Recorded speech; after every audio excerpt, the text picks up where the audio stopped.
Cancer Healer Center, a new beginning. Pahalgam दहशतवादी हल्ल्यात मृत्युमुखी पडलेल्या संतोष जगदाळे आणि कौस्तुभ गणबोटेंचं पार्थिव पुण्यात शरद पवारांकडून शोकाकुल कुटुंबियांचं सांत्वन, वैकुंठ स्मशानभूमीत अंत्यसंस्कार केले जाणार. जम्मू काश्मीरमध्ये अडकलेले पर्यटक विशेष विमानानं महाराष्ट्रात नागपूर, मुंबई, पुण्यासह आतापर्यंत 120 पर्यटक सुखरूप परतले. उपमुख्यमंत्री एकनाथ शिंदेंच्या उपस्थितीत एअरलिफ्ट. पहलगाम हल्ल्यानंतर आज सर्वपक्षीयांची बैठक होणार. केंद्रीय गृहमंत्री अमित शहा आणि संरक्षण मंत्री राजनाथ सिंहांच्या उपस्थितीत बैठक.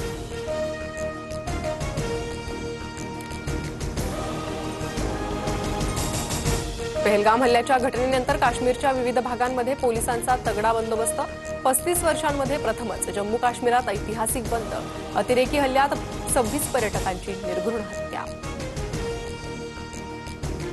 भारतानं पाकिस्तानासोबतचा सिंधू पाणी करार थांबवला. भारताकडून अटारी बॉर्डरही बंद. तर पाकिस्तानात गेलेल्या भारतीयांना 1 मे पर्यंत परत येण्याचं सरकारचं आवाहन.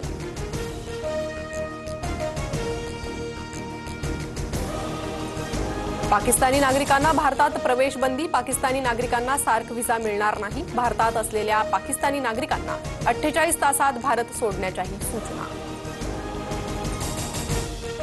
दहशतवादी कारवाईचा आरोप पाकिस्ताननं फेटाळला. पहलगाममधील हल्ल्याशी आमचा संबंध नाही, पाकिस्तानचे परराष्ट्र मंत्री ख्वाजा आसिफ यांचा दावा. पहलगाम हल्ल्याच्या निषेधार्थ आज डोंबिवली, परभणी आणि मालेगाव बंदची हाक. नागरिक आणि सर्व पक्षांकडून उत्स्फूर्त बंद पाळला जाणार. दहशतवादी हल्ल्यात डोंबिवलीतील 3 मृत्यू. फडणवीसांकडून पार्थिवाचं अंत्यदर्शन. पहलगाममधील दहशतवाद्यांची माहिती देणाऱ्याला 20 लाखांचं बक्षीस देणार. जम्मू काश्मीर पोलिसांकडून घोषणा. तर दहशतवाद्यांना मदत करणारे दोघे सैन्याच्या ताब्यात.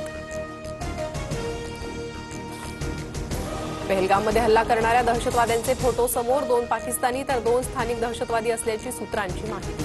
दहशतवाद्यांचे फोटो समोर आल्यामुळे तपासात मोठी मदत होणार. सरपंच संतोष देशमुख हत्या प्रकरणात आज सुनावणी. निर्दोष मुक्ततेसाठी वाल्मिक कराडच्या अर्जावर कोर्टाच्या निर्णयाकडे लक्ष.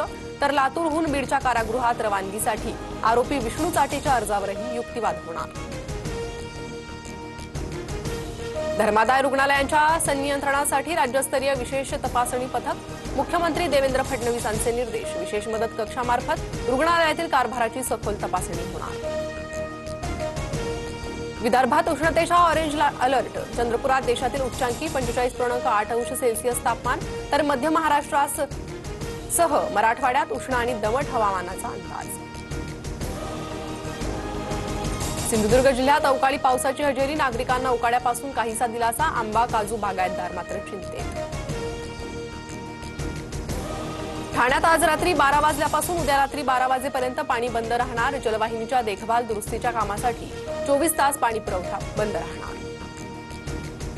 बीडमधील तरुणीच्या आत्महत्या प्रकरणातील तपास अधिकारी बदलले. मृत मुलीच्या आईनं तपासावर प्रश्नचिन्ह उपस्थित केल्यानंतर निर्णय. डीवायएसपी संजय पवारांकडे तपासाची जबाबदारी. महाराष्ट्रातील विधानसभा निवडणूक कायदेशीरच. निवडणूक प्रक्रियेत कोणत्याही त्रुटी नाही. मतदार यादी संदर्भातील आरोप पूर्णपणे निराधार. केंद्रीय निवडणूक आयोगाकडून स्पष्ट. आयपीएलमध्ये मुंबईचा हैदराबादवर 7 विकेट्स राखून विजय. सलग 4 विजयांसह मुंबईची पॉइंट्स टेबलवर 3ऱ्या स्थानी झेप. रोहित शर्माची दमदार कामगिरी. Cancer Healer Center, a new beginning.